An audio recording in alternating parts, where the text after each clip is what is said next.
Oi, esse daqui é sobre Roma, sobre a fundação de Roma, sobre a origem de Roma.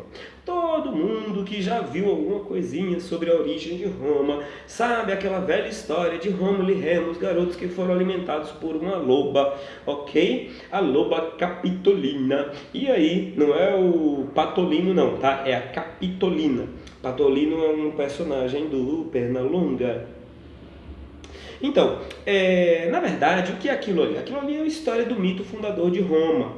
De quem Rômulo e Remo eram filhos? Eles eram filhos de uma mulher chamada Reia Sofia, tá? Que ela disse que os meninos eram descendentes do deus Marte, que é o rei de quê? Rei da guerra. Mas por que será que os meninos, os fundadores de Roma, seriam descendentes do rei Marte? Ora, pois, se Roma é uma sociedade militarizada, então deve ser muito mais provável que, se a gente for enaltecer a sua origem, dar um bom valor para os romanos, a gente tem que dizer que na origem, no mito fundador deles, eles foram filhos do deus da guerra. Então Roma tem uma vocação para a guerra desde as suas origens. Mas o que é um mito fundador? Um mito fundador é uma maneira de ler a realidade, uma maneira de explicar. O mito é uma maneira de ler a realidade, de ver o que aconteceu e explicá-la desprovido de certas comprovações científicas. Tá? Não quer dizer que é mentira, mas quer dizer que não existe comprovação nenhuma científica e às vezes até vai extra-científico, né? Como o caso, por exemplo, do mito de que o Brasil é uma democracia racial, né? Um mito, dizer que que lindo, veio o branco, veio o negro, veio o índio e todos se misturaram de maneira linda. Parece mais uma orgia, né? Mas não.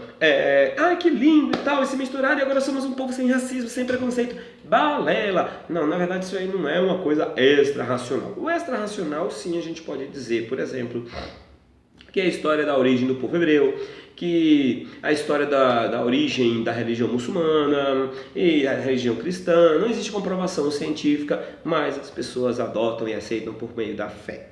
Ok? Então, o mito fundador de Roma é aquela história dessas duas crianças que, para fugir da morte de sua mãe, as colocou num cestinho e colocou no rio. Lembra a história de quem? Em Zés.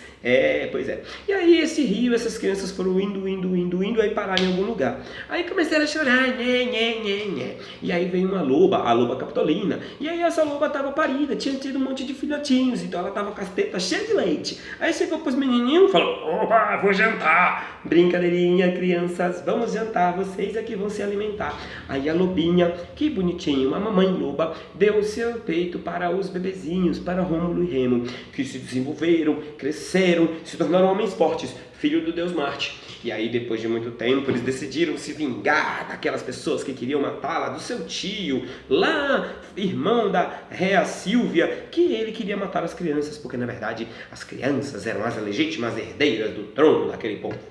E aí, Rômulo e Remo vão, matam o cara, arrebentam o cara todo e se tornam os primeiros reis de uma comunidade de pastores latinos, que eles vão dizer: nós somos os reis de Roma. E Rômulo, que vai dar o nome de Roma, ele fica muito revoltes. Revoltes é um inglês maldizido que quer dizer revoltado, tá? Aí ele mata o irmão Rômulo. Quer dizer, Rômulo mata o irmão Remo.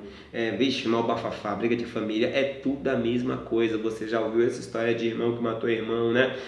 Lá no tal Éden, que fica na Mesopotâmia, um tal de Caim matou Abel. Essas histórias de família, complicada. Por isso eu sempre fico com Astrobaldo e Astrogilda, o casal da Idade Média que não quer saber de briga, que não quer saber de capitalismo, quer saber de amor, quer saber de viver em paz. Mas isso aí fica para outra história. Nós temos um videozinho aí de Astrobaldo e Astrogilda para vocês.